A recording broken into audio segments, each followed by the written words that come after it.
Estás escuchando un audio de Mosaic Boston Church. Si deseas ver más recursos, conocer Mosaic Boston y las iglesias de nuestro vecindario o hacer una donación a este ministerio, visite mosaicboston.com. La semana pasada terminamos nuestra serie de sermones de Jesús en Génesis, la segunda temporada, y vimos la vida de Abraham y Sara hasta el nacimiento de Isaac. Y si el Señor quiere, vamos a volver a esa serie, probablemente hacer un par de temporadas más para terminar el libro de Génesis algún día. Pero hoy vamos a cambiar de marcha y vamos a empezar la segunda temporada de otra serie popular de sermones, que son los Salmos de Bálsamo, que es una serie que estudiamos juntos el verano pasado. Los Salmos son algo que nosotros como cristianos deberíamos visitar a diario. Así de importantes son los Salmos. Los Salmos nos recuerdan que Dios creó la emoción, el lenguaje, la música, la poesía, el canto, y que su palabra no es solo para nuestras cabezas y nuestras manos, sino también para nuestros corazones. Cuando tenemos un verdadero encuentro con Dios, deberíamos de sentir algo. Deberíamos de sentir esa especie de presión que se acumula en nuestro interior, que pide ser liberada y hacer algo, decir algo, expresar el valor de la gloria de Dios. Una de las formas más satisfactorias de hacerlo es a través del canto, a través de cantarle, alabar y adorar a Dios. Y decir, Señor, tú eres grande e impresionante, y solo tú eres digno de ser alabado.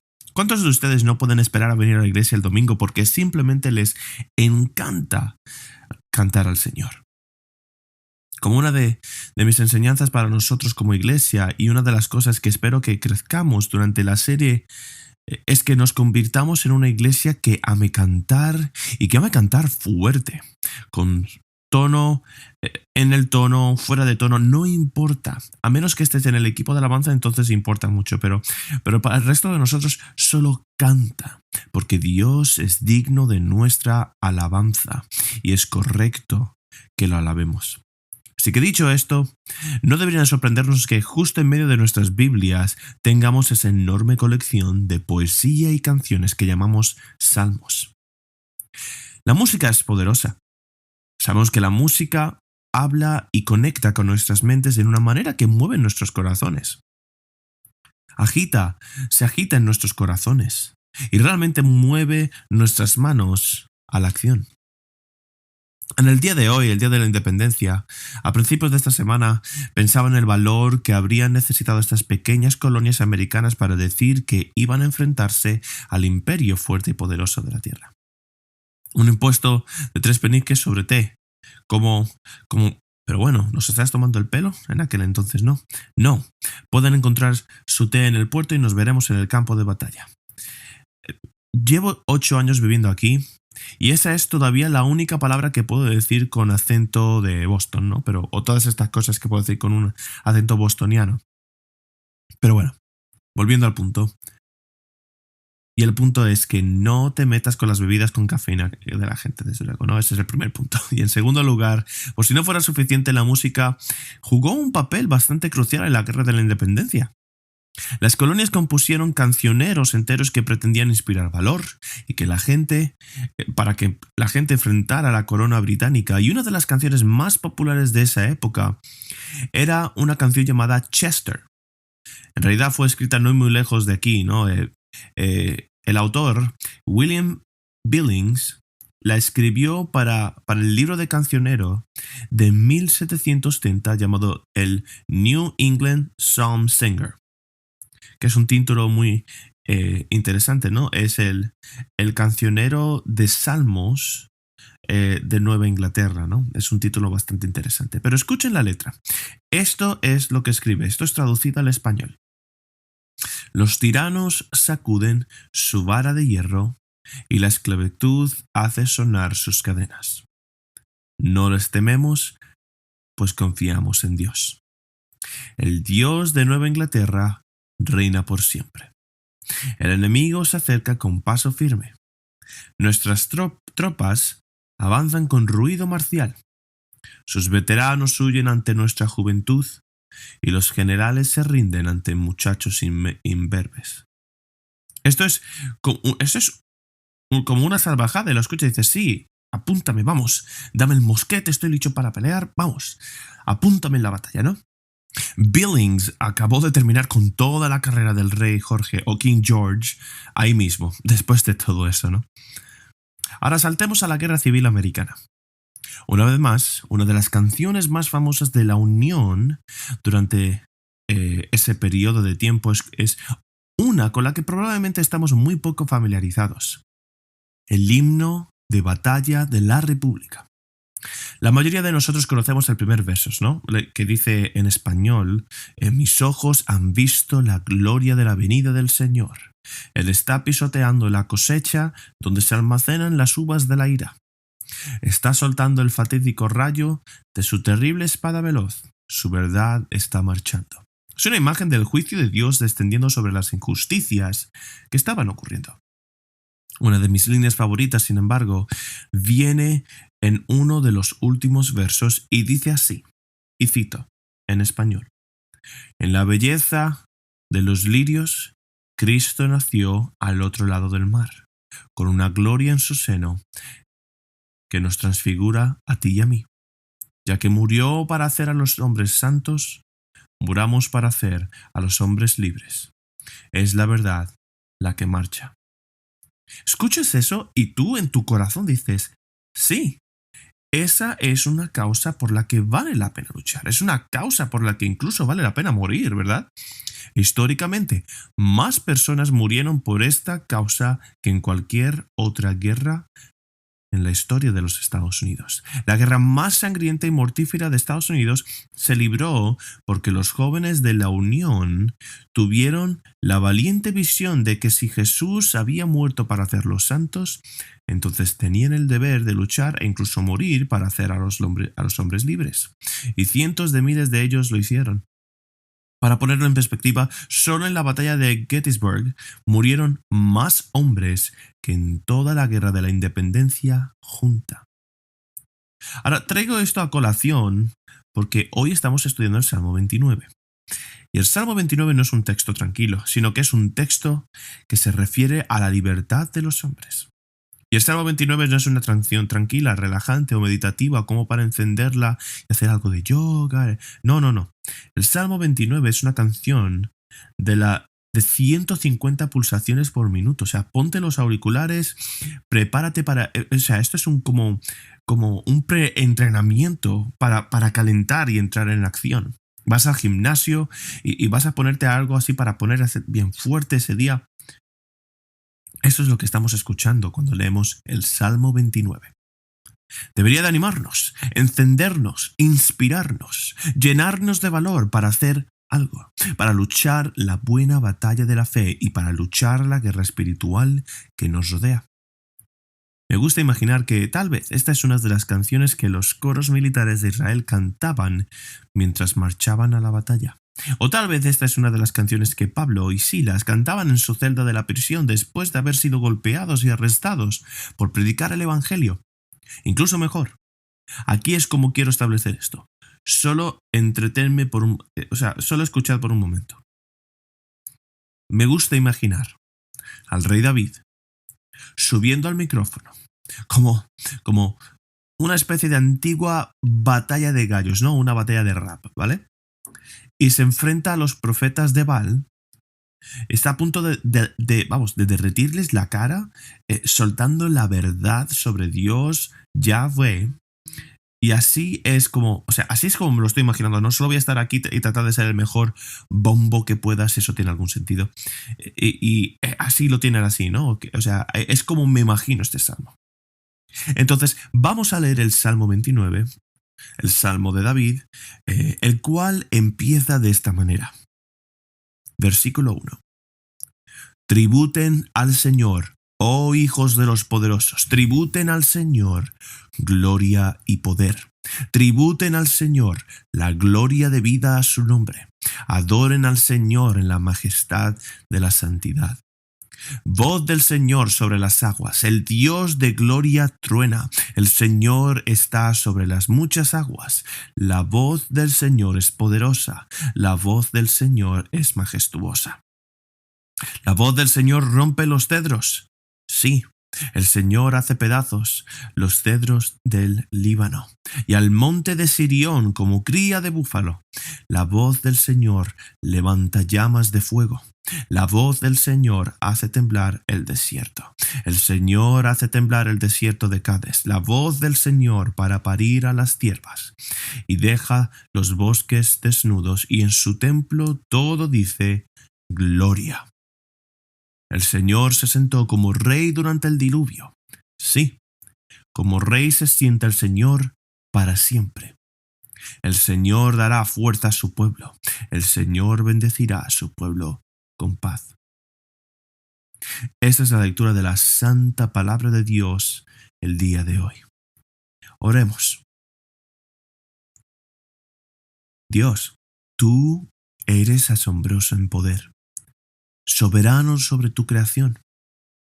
Tu sabiduría y tu entendimiento son puros. Tu juicio es perfecto. Y en contraste, nosotros somos débiles, Señor. A menudo somos ignorantes y bastante necios, y lo que es peor, rebeldes a tu autoridad, Señor, y merecemos de tu juicio. Dios, te pido hoy que tu gracia enseñe a nuestros corazones a temer, y que por tu gracia nuestros temores sean aliviados en ti, en nuestro Señor Jesucristo. Tú que estás entronado por encima de todo y has hecho un camino para nosotros, para mostrarnos misericordia, para bendecir a tu pueblo con paz y con ánimo y fuerza. Y te agradecemos por esto, Señor. Te agradecemos por tu palabra. Te pedimos que escribas estas verdades de tu palabra en nuestros corazones el día de hoy. Te lo pedimos en el nombre de Jesús. Amén. 3 puntos en el día de hoy. El punto número 1, vamos a hablar de la adoración de ídolos. El punto número 2, adoración ociosa. Y el punto número 3, vamos a hablar de la adoración ideal. Comenzando con la adoración de ídolos. A primera vista, el Salmo 29 parece un salmo bastante sencillo, pero en realidad es uno de los salmos más controvertidos de toda la Escritura. Polémico, porque hace un tiempo algunos eruditos bíblicos críticos acusaron al Salmo 29 de ser un plagio.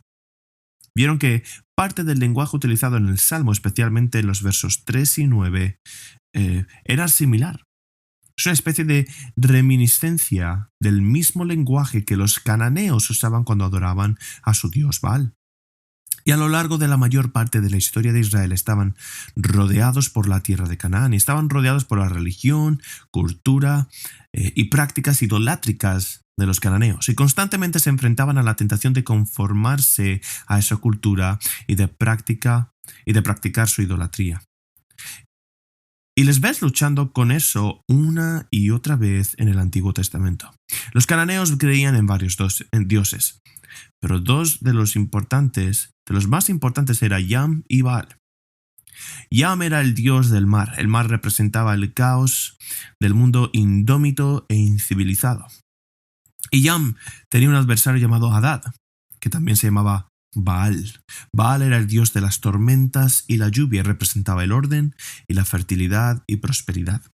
Así, cuando las tormentas se formaban sobre el mar Mediterráneo y se desplazaban hacia el interior sobre la tierra de Canaán, los cananeos creían que cuando esas tormentas llegaban era literalmente Baal cabalgando sobre las nubes. El trueno era el sonido de su voz. Así que los eruditos analizan estas creencias y luego miran al Salmo 29. Y verían, como en el verso 3, que la voz del Señor está sobre las aguas y el Dios de la gloria truena, y ahí hicieron una conexión, ¿no? Seguramente. Este tipo de sonido similar o manera de decir las cosas al de Baal, y así concluirían, obviamente, que David solo tomó una canción cananea y que cambió los nombres a Yahweh, a Jehová, ¿no? El problema con esto es que no hay evidencia concreta de que este fuese el caso. Estos eruditos solo estaban especulando sobre esto. Así que lo que parece más probable es que David esté escribiendo este salmo, pero que también estén aludiendo intencionalmente a las creencias de los cananeos que tenían sobre su Dios. Baal, para ponerlos en el contexto del salmo sobre Yahweh, hacen dos cosas. Por un lado, está exponiendo a Baal como un fraude. Está expresando la superioridad de Yahweh, de Dios, sobre Baal. Y el Dios de Israel como el único Dios verdadero. En otras palabras, David dice que está escribiendo música y está haciendo, apologética al mismo tiempo, defendiendo la fe mientras escribe música. Veamos cómo lo hace. Recorreremos estos versos juntos, ¿vale? David comienza el verso diciendo que atribuimos al Señor seres celestiales, al Señor la gloria y la fuerza, atribuir al Señor la gloria debida a su nombre y adorar al Señor en el esplendor de su santidad, ¿no? Parafraseando, utiliza esta frase una y otra vez, de atribuir, de reconocer, de darle a Yahweh y lo que es cierto de su ser, ¿no? Que solo posee Él el poder y la gloria. Pero fíjate a quién se dirige David. No es simplemente a los seres humanos, se dirige a los seres celestiales. ¿Quiénes son esos seres celestiales? Ángeles. Pero también Satanás, los demonios y los falsos dioses de Canaán. Todos deben atribuir al Señor la gloria debida a su nombre, porque Yahweh, el Señor, es soberano. Es soberano no sobre la tierra, sino también sobre los reinos celestiales. Ahora, contrasta esto con Baal, que incluso en las creencias cananeas no era soberano, no era santo, no era justo, su poder era limitado. Y muy parecido a nosotros como seres humanos. Era un dios que estaba encerrado en esta lucha interminable luchando contra otros dioses. A medida que avanzamos en estos versículos vamos a ver a David una y otra vez mostrando la supremacía de Dios en Israel.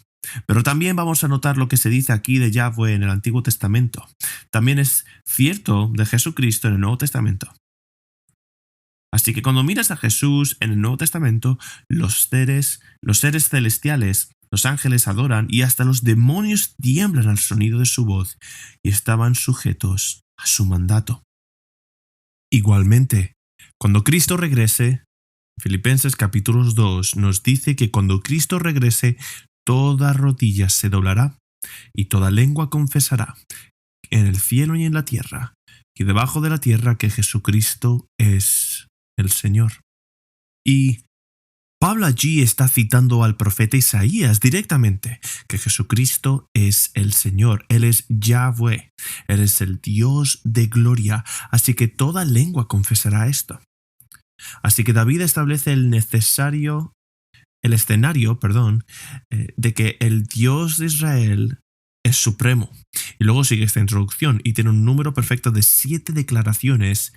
Y todas estas comienzan con esta frase, la voz del Señor. Así que veamos estas 7 declaraciones juntas. Número 1 viene en el verso 3, que dice, la voz del Señor está sobre las aguas, ¿no? El Dios de gloria truena, el Señor sobre las muchas aguas. Los dioses de Canaán eran infinitos, ¿vale? Eran volubles, imperfectos y a menudo mezquinos, y siempre están luchando y en guerra los unos contra los otros. Ahora, en cambio, lo que vemos es que Yahweh es perfecto, no tiene rival, no tiene igual, es incomparable en poder y en gloria. En el mundo antiguo, el mar representaba el caos, representaba todas aquellas cosas que quedaban fuera del control de los seres humanos y de la civilización humana. Era algo contra los que nosotros, como personas, como seres humanos, luchábamos, pero era algo en contra de lo que incluso el propio Baal tenía que luchar. En otras palabras, todo lo que está fuera de nuestro control y fuera incluso del control de los seres celestiales no está de ninguna manera fuera del control de Yahweh, el cual es soberano sobre las muchas aguas. el cual ordena providencialmente las fuerzas de la naturaleza, tanto para llevar a cabo su bendición como su propio juicio. Por eso, cuando pasamos al Nuevo Testamento, en el libro de Apocalipsis, vemos una imagen de Jesús sentado en un trono en el cielo y alrededor de su trono, el cual se nos dice que está rodeado por un mar. Pero a diferencia de un mar de caos, se nos dice que es un mar de cristal, que las olas se aquietan, se calman bajo su gobierno y autoridad. Jesús dijo a sus discípulos, dio a los discípulos una visión de esta autoridad cuando caminó sobre las aguas, cuando calmó el mar, y sus discípulos se maravillaron, ¿verdad?, de que incluso el viento y las olas obedecieran la voz de Jesucristo. Esta de aquí es la primera declaración. La segunda y la tercera declaración viene en el versículo 4, donde dice que la voz del Señor es poderosa, que la voz del Señor está llena de majestad y poder. La majestuosidad tiene que ver con lo majestuoso. Aquí está hablando de un rey con poder. Describe a un rey que es capaz de cumplir su voluntad. Más específicamente, el lenguaje utilizado en el Salmo 29. Aquí está describiendo a un rey que es invencible e imparable en la batalla. Los cananeos, que creen que Baal era Dios, el cual traía la lluvia y la fertilidad a su tierra, para que él hiciera tal cosa, primero tenían que ir a una batalla contra otro dios llamado Mot, que es el dios de la muerte. Y si Baal perdía esa batalla, los cananeos se enfrentarían a una temporada de sequía.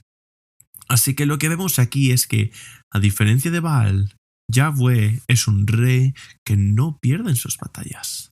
Nada en el cielo o en la tierra puede frustrar sus propósitos. Y Jesús nos demostró esto, que Él mismo salió y se enfrentó a la muerte y murió como nuestro majestuoso rey con una corona de espinas en la cabeza, pero que luego resucitó victorioso para mostrar que la muerte no podía ni retenerlo y que la tumba no podía derrotarlo. En sus palabras de despedida en la cruz, Jesús dijo: acabado está. La batalla está ganada, la victoria está asegurada. Nada puede cambiar esto. Declaración número 4, la cual vemos en los versículos 5 y 6, donde parafraseo, dice que la voz del Señor quiebra los cedros del Líbano, hasta hace saltar al Líbano como un becerro y a Sirión como un buey salvaje. Lo que estamos viendo aquí es una progresión geográfica, ¿vale?, que se desarrolla en el texto, y la imagen que nos está dando es que hay esta tormenta masiva y violenta que se ha formado sobre el Mediterráneo, ¿vale? Y ahora se está moviendo hacia el interior, sobre el Líbano, sobre los libaneses, moviéndose hacia el interior sobre la tierra de Canaán, y nos está mostrando que Dios no solo es soberano sobre el caos en el mar, también es soberano sobre el orden de la civilización humana. Es soberano sobre los reinos del hombre, incluso sobre el reino de Canaán. Los cananeos se enorgullecían del hecho de que construían sus casas y construían los templos de Baal en las montañas, construían con estos grandes cedros del Líbano, y David señala tales templos, señala tales cedros. Dice que la misma voz del Señor los hace pedazos, incluso hace temblar la montaña. El fundamento sobre el que se construyó su fuente de orgullo, y Jesús hizo lo mismo. Jesús humilló a todos los que se encontraron con él. Destrozó el orgullo de los rebeldes y de los santurrones por igual, y les mostró que si estaban construyendo sobre cualquier otro fundamento que no fuera él, estaban construyendo sobre arena. Eso es lo que dijo Jesús en el capítulo 7 de Mateo, al final del sermón de la montaña. Todo el que oiga estas palabras mías y las ponga en práctica será como un hombre prudente que construyó su casa sobre la roca. Cayó lluvia, vinieron inundaciones, el viento sopló, golpeó aquella casa, pero no cayó porque estaba fundada sobre la roca. Y todo el que oiga esas palabras mías y no las ponga en práctica será como un hombre insensato que construyó su casa sobre la arena.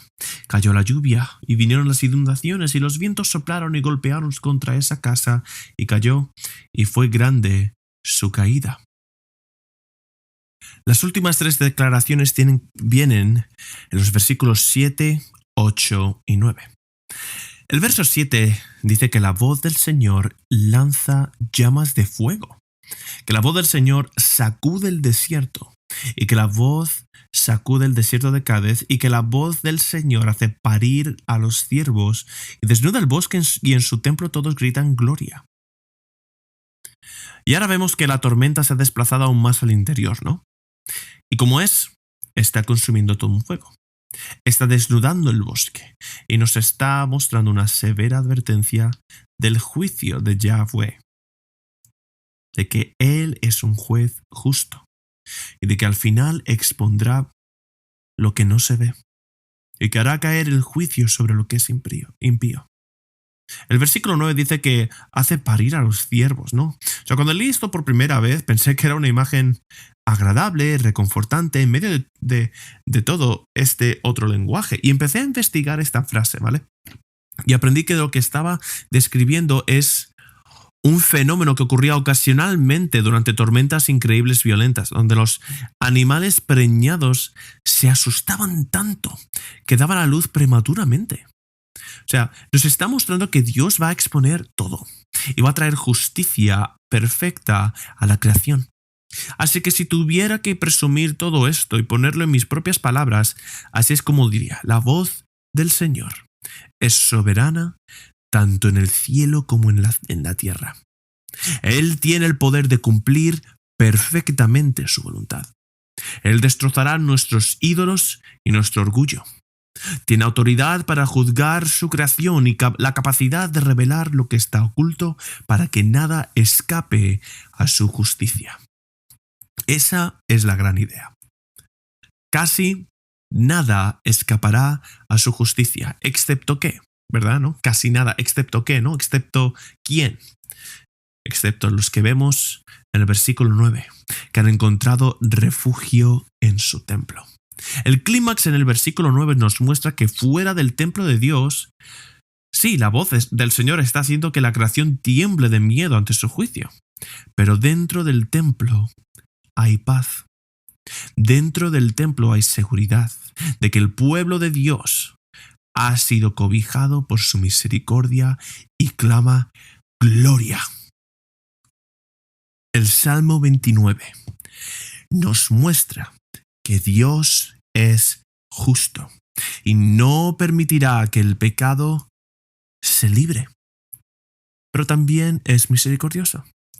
Ha proporcionado un camino para que los pecadores se salven. Para Israel, esto era el templo, el sistema de sacrificios, pero para nosotros, Jesús es nuestro sacrificio. Jesús es nuestro templo. Jesús es el refugio que nos protege de la tormenta de la ira de Dios. Vemos esto de nuevo, que cuando David concluye en los versos 10-11, nos dice esto, que el Señor se sienta en el trono sobre el diluvio. Vamos a hablar en un momento de lo que significa, ¿no? El Señor se sienta entronizado, ¿no? ¿Vale? Vamos a usar esa palabra, entronado también como rey para siempre. Que el Señor dé fuerza a su pueblo, que el Señor bendiga a su pueblo con paz. Esta palabra diluvio, solo hay otro lugar en toda la Escritura donde se usa la dicha y se usa para referirse al diluvio de Noé. Eso es lo que David está recordando. Porque, de nuevo, el diluvio fue una historia de juicio de Dios, pero también fue una historia de salvación de Dios. Fuera del arca, la ira de Dios llovió en ese juicio de limpieza, y dentro del arca había paz. Noé y su familia fueron preservados. Ahora bien, cuando pasamos al Nuevo Testamento, nos dice que la historia del diluvio a la que David está aludiendo y siendo recordada aquí, esto es una historia de lo que fue, pero también es una historia de lo que es y una historia de lo que ha de venir. Eso es lo que quiero decir. Como fue en los días de Noé, se nos dice que será cuando Cristo regrese. Esto lo saco de Mateo 24. Jesús está enseñando a sus discípulos sobre su regreso. Y esto es lo que dice Mateo 24, versículo 36. Pero de aquel día y hora nadie sabe, ni siquiera los ángeles del cielo ni el Hijo, sino solo el Padre. Porque como en los días de Noé, así será la venida del Hijo del Hombre. Pues así como en aquellos días antes del diluvio estaba comiendo y bebiendo, casándose y dándose en matrimonio, hasta el día en que Noé entró al arca, y no comprendieron hasta que vino el diluvio y se los llevó a todos, así será la venida del Hijo del Hombre. Entonces estarán dos en el campo, uno será llevado y el otro será dejado. Dos mujeres estarán moliendo en el molino, una será llevada y la otra será dejada. Por tanto, velen, porque no saben qué día viene su Señor. Pero entiendan esto. Si el dueño de la casa hubiera sabido a qué hora de la noche iba a venir el ladrón, hubiera estado alerta y no hubiera permitido que entrara en su casa. Por eso, también ustedes estén preparados, porque a la hora que no piensan vendrá el Hijo del Hombre. Lo que vemos es que los que están en Cristo, al igual que los que estaban en el arca, los que están en Cristo serán salvados. Los que no lo están, serán barridos y llevados por el juicio. El diluvio, por lo tanto, es una imagen de lo que vendrá. Luego, en el Nuevo Testamento nos dice que también es una imagen de lo que es verdad ahora mismo. Y esto viene en el capítulo 3 de Primera de Pedro, comenzando en el versículo 18, diciendo así. Pedro escribe lo siguiente, empezando desde el versículo 18, porque también Cristo murió por los pecados una sola vez, el justo por los injustos, para llevarnos a Dios, muerto en la carne, pero vivificado en el Espíritu. En el Espíritu también fue y predicó a los espíritus encarcelados, quienes en otro tiempo fueron desobedientes cuando la paciencia de Dios esperaba en los días de Noé durante la construcción del arca, en el cual unos pocos, es decir, 8 personas, fueron salvadas por medio del agua.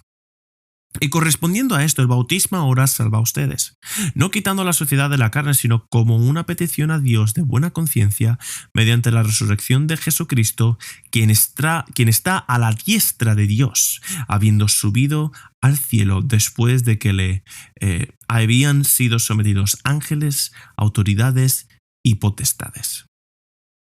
Ahora bien, en primer lugar, este es uno de los pasajes más confusos en toda la Escritura y vamos a tener que guardar mucho de eso para como otro sermón en otro día, ¿vale?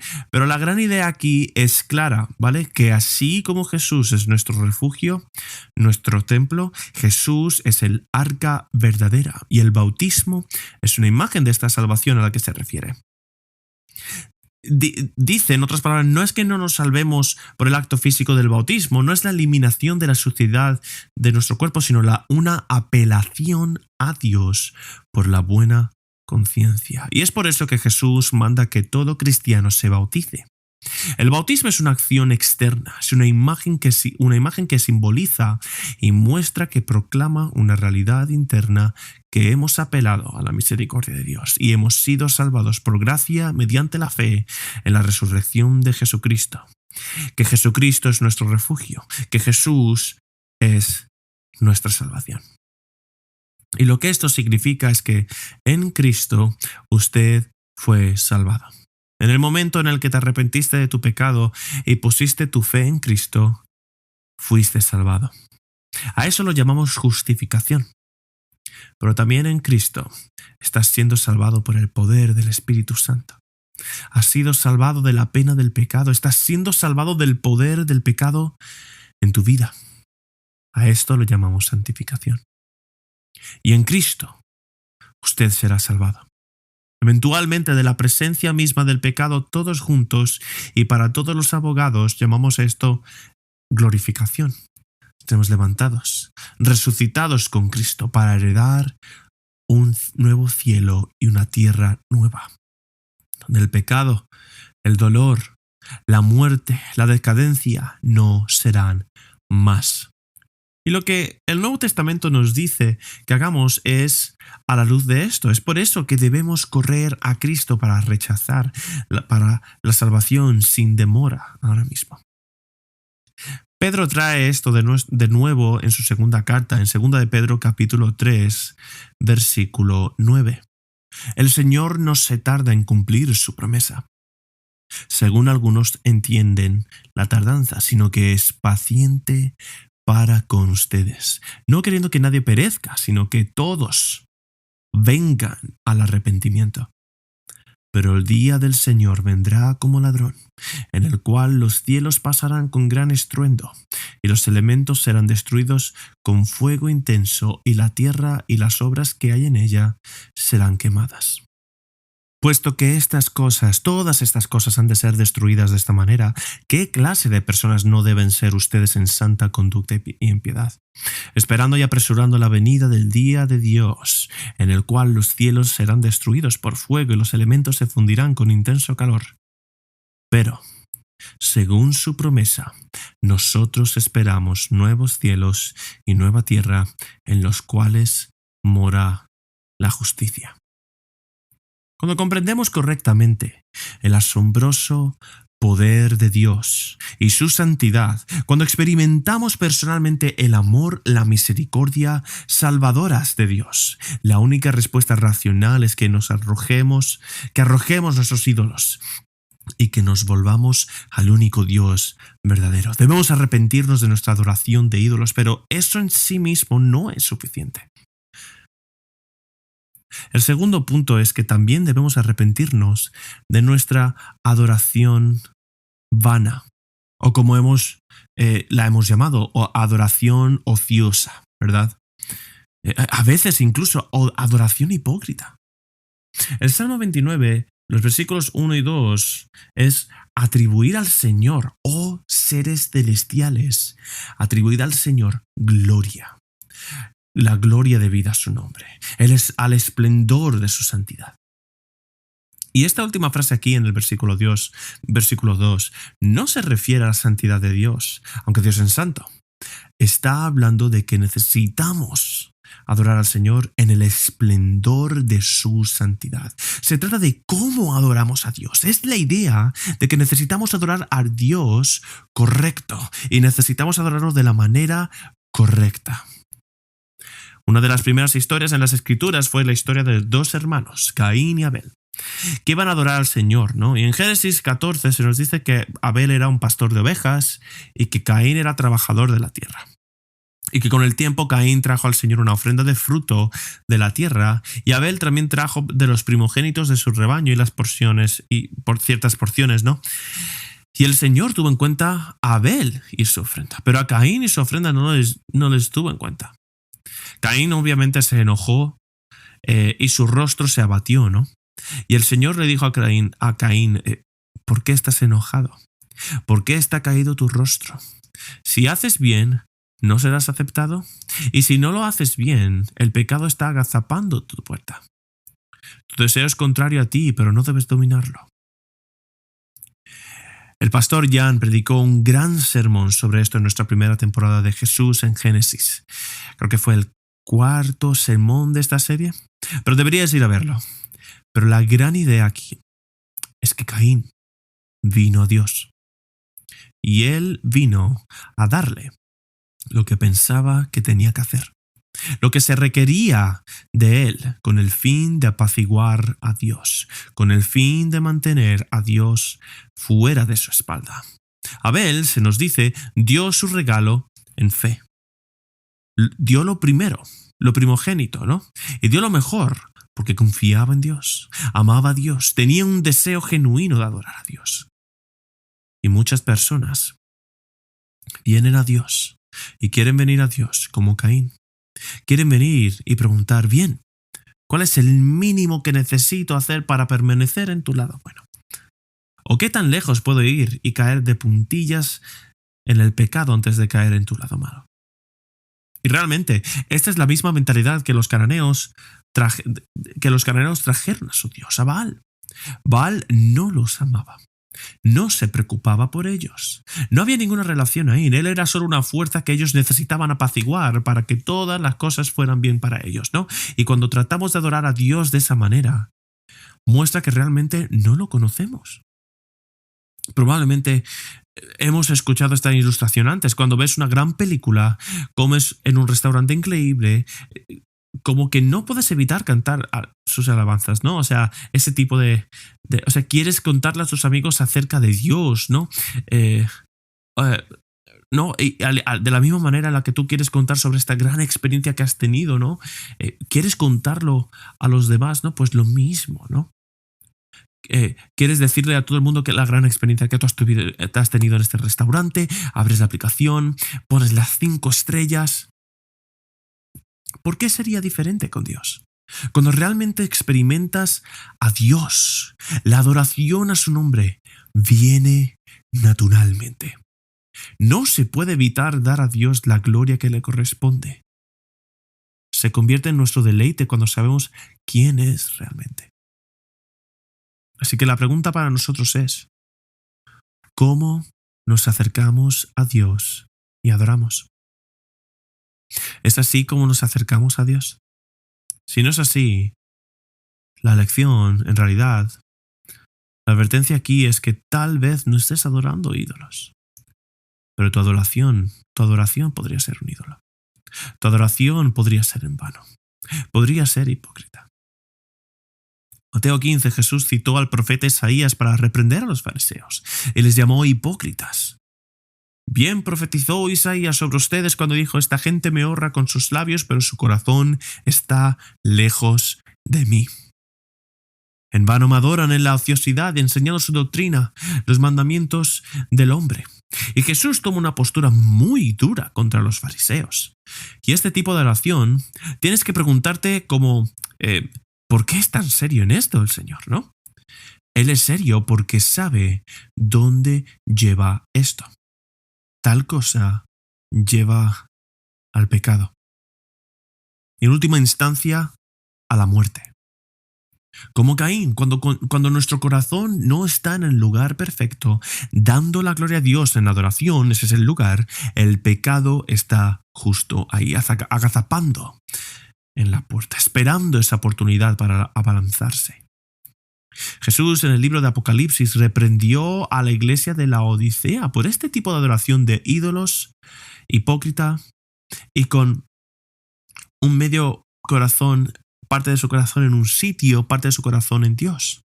En el versículo 15 del capítulo 3 dice que yo conozco sus obras. No eres ni frío ni caliente. Con eso, o eres frío o caliente, porque eres tibio, ni frío ni caliente, te escupiré de mi boca. No es solo un problema de individuos. Él está hablando aquí a una iglesia entera.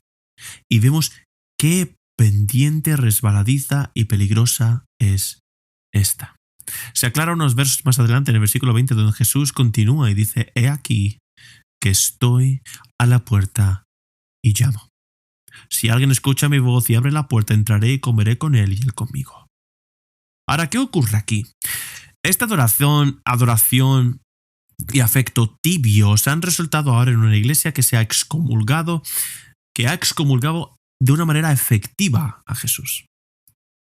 Está encerrado fuera de la puerta, no le dejan entrar. ¿Crees que esto sucede hoy en día? ¿Cómo se vería una iglesia que encierra a Jesús fuera del edificio? Parece una iglesia que se burla de su señorío. Una iglesia que se mofa de la autoridad de su palabra, que rechaza desafiantemente sus enseñanzas sobre la moralidad, el arrepentimiento y el pecado en forma de risas, burlándose de la cruz. Y aquí es donde esto conduce a la adoración de ídolos. En el 2 de Timoteo 3, advirtió Pablo a su discípulo Timoteo de que estos días vendrían.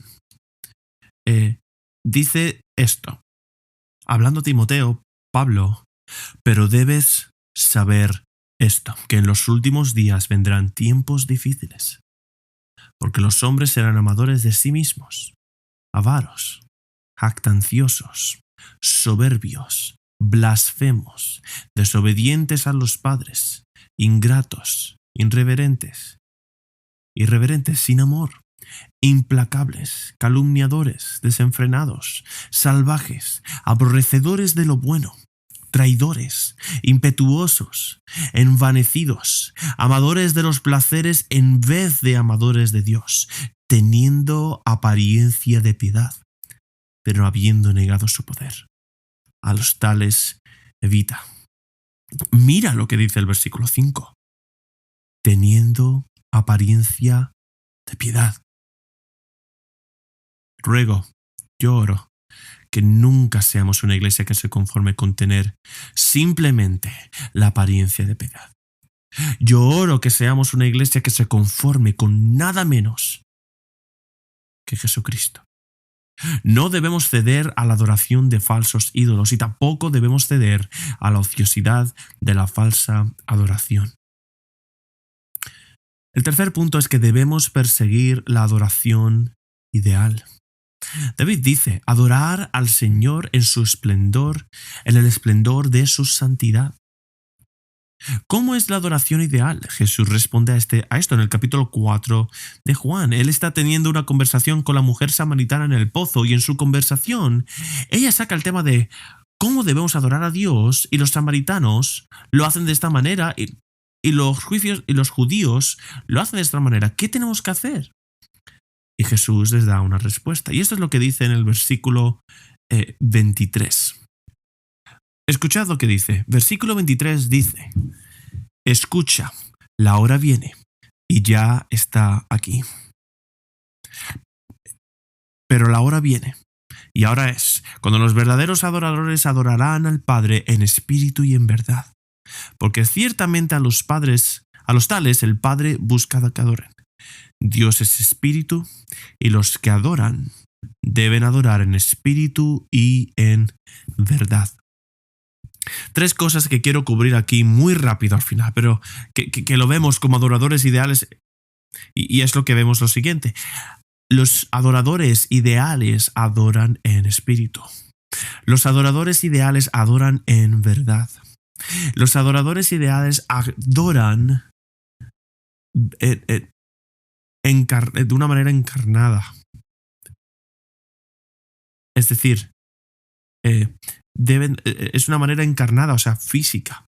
Y voy a explicar lo que quiero decir con eso después, ¿vale? Pero primero, lo más importante, tienen que adorar en espíritu. Refiriéndose a que justo un capítulo antes, Jesús estaba teniendo una conversación sobre el espíritu con un hombre llamado Nicodemo. Este era un hombre religioso, un maestro religioso. Y le dijo, Nicodemo, si quieres ver el reino de Dios, tienes que nacer de nuevo. Y Nicodemo, obviamente, después de escuchar esto, dice, a ver, Jesús, ¿cómo ya van a nacer de nuevo? O sea, no te estoy entendiendo, Jesús. Y Jesús le responde, y esto es lo que dice en Juan 3, versículo 6 al 8, y le dice, lo que nace de la carne es carne, y lo que nace del espíritu es espíritu. No os impresionéis que os he dicho de que habéis de nacer de nuevo. El viento sopla donde quiere y lo oís sonar, pero no sabéis de dónde viene y a dónde va. Así es todo aquel que nace del Espíritu. Y al leer esto, pienso que no habría sido una respuesta muy satisfactoria para Nicodemo. Pues parece que Jesús le está tomando el pelo, ¿no? ¿Verdad? Pero lo que quiere que entienda es que al igual que el viento va y viene a su antojo, el Espíritu da vida a quien quiere, de acuerdo con el buen propósito de Dios.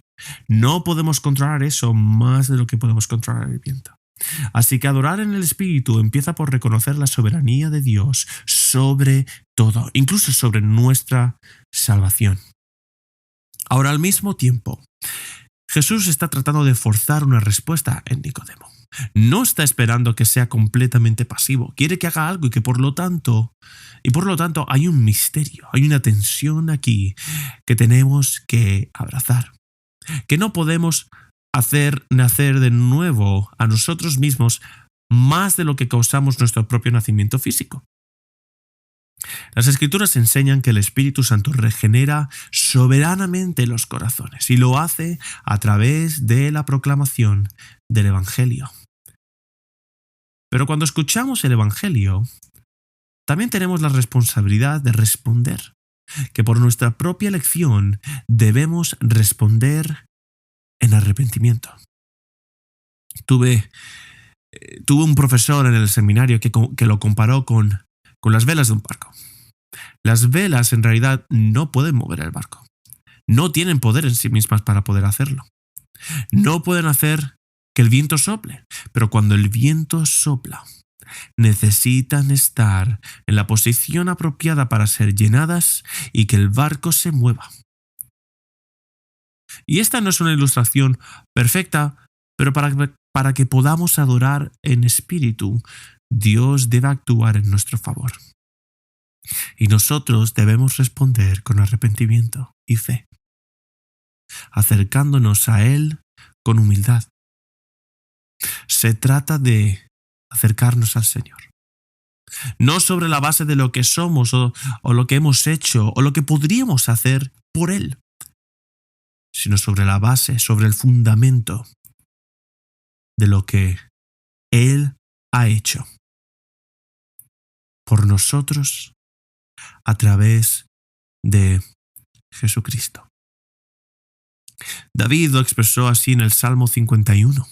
Salmo 51, versículo 15 al 17 dice: Abre mis labios, oh Señor, para que mi boca anuncie tu alabanza. Porque tú no te deleitas en sacrificio, de lo contrario yo lo ofrecería. No te agrada el holocausto. Los sacrificios de Dios son el espíritu contrito. Al corazón contrito y humillado, oh Dios, no despreciarás. Cuando vienes con esa dependencia, esa humildad, necesitamos adorar en espíritu. También necesitamos adorar en verdad.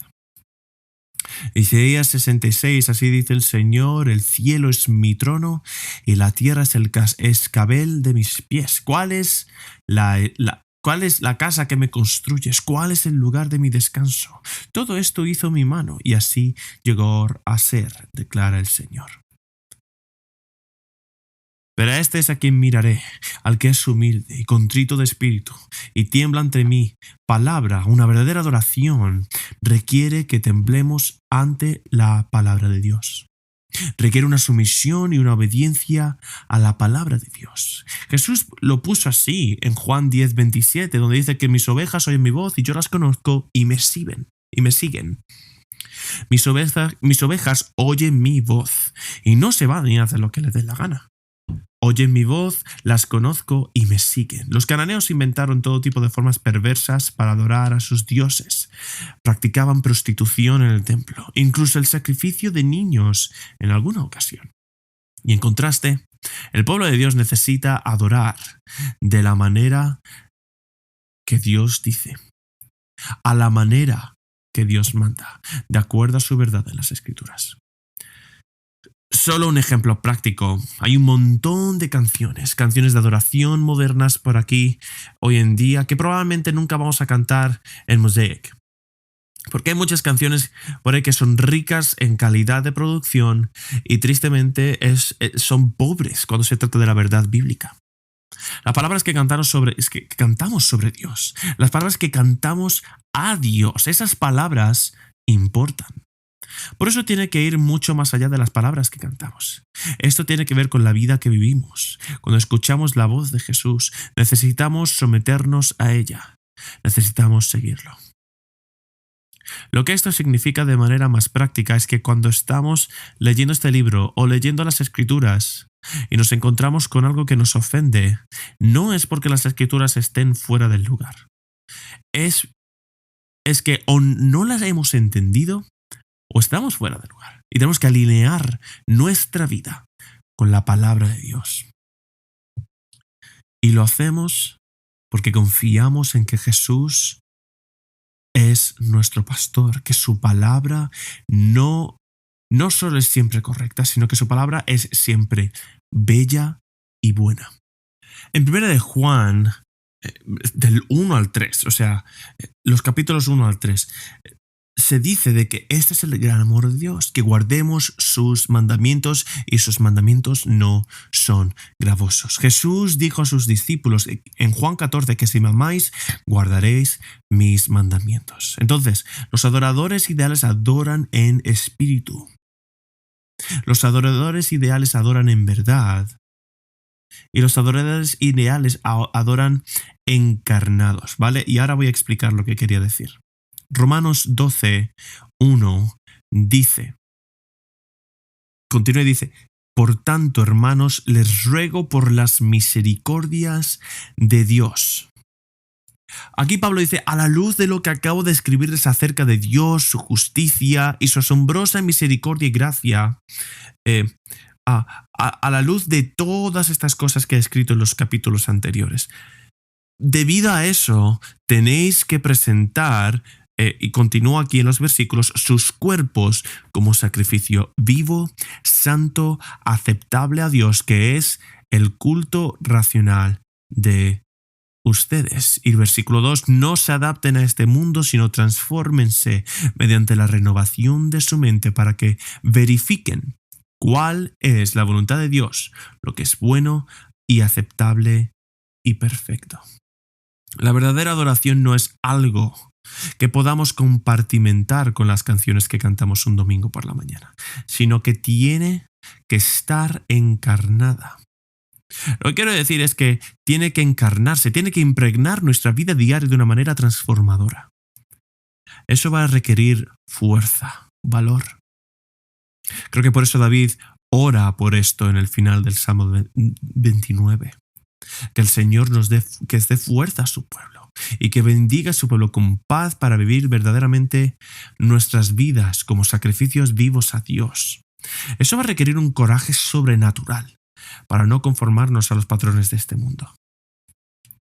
Solo para ilustrar esto, hay una fotografía que se ha vuelto viral en internet. Probablemente la has visto haciendo cuando estás online, ¿no?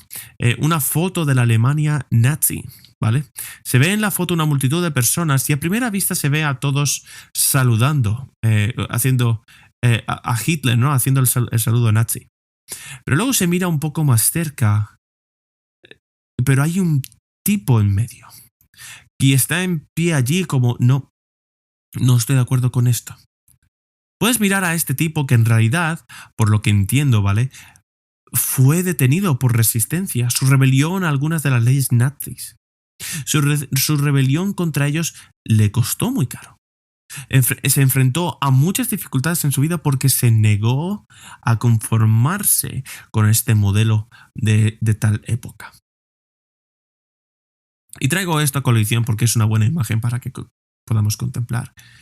Se necesitan agallas, valor. Y la mayoría de las veces, para darle a Dios la gloria que se merece, va a requerir fuerza y el coraje de negarse de una manera desafiante a darle esa gloria a cualquier persona o cualquier cosa. Ya sea a Baal, a Satanás, el pecado, el gobierno, la cultura, incluso nuestro propio ser, sin importar las circunstancias, sin importar las presiones sociales, sin importar las consecuencias que enfrentemos o la conveniencia que el compromiso pueda traer. La verdadera adoración, la adoración valiente, dice no a los ídolos y lo hace para decir sí al Señor. Es el mismo tipo de adoración que hizo que mataran a Abel. Es el mismo tipo de adoración que hizo que Daniel fuera arrojado a los leones.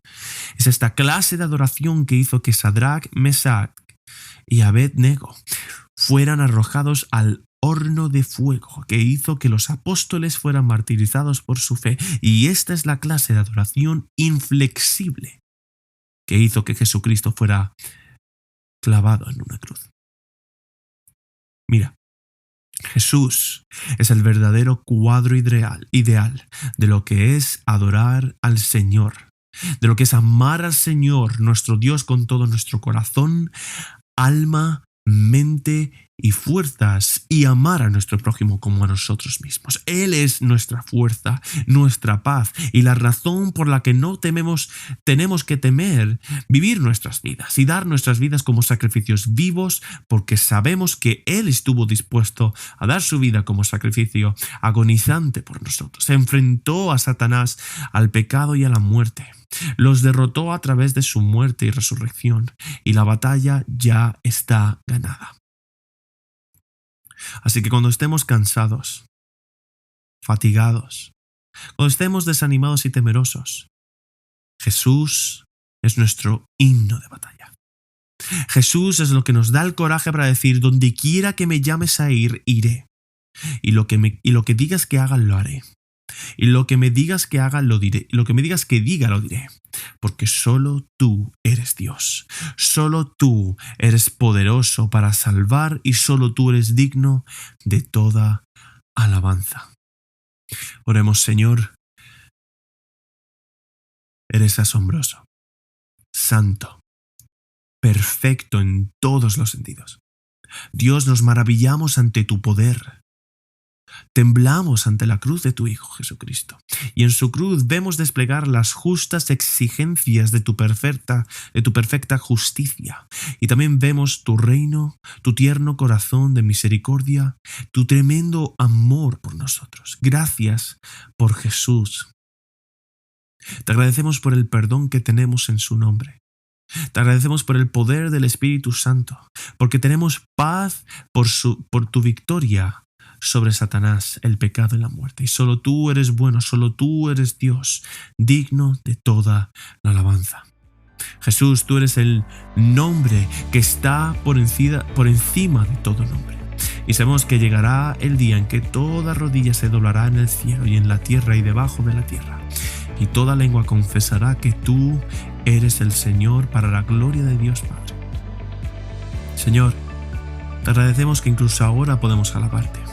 Incluso ahora podemos darte la gloria debida a tu nombre. Que por el poder del Espíritu Santo podemos estar juntos ante tu trono cantando de tus alabanzas y saber que tú estás ahí, que nos escuchas, que te deleitas en nuestra adoración. Por eso, Dios, venimos como tus hijos, comprados por la sangre de Cristo, para darte gracias y adorarte juntos. Y te pedimos todo esto en el nombre de Jesús. Amén.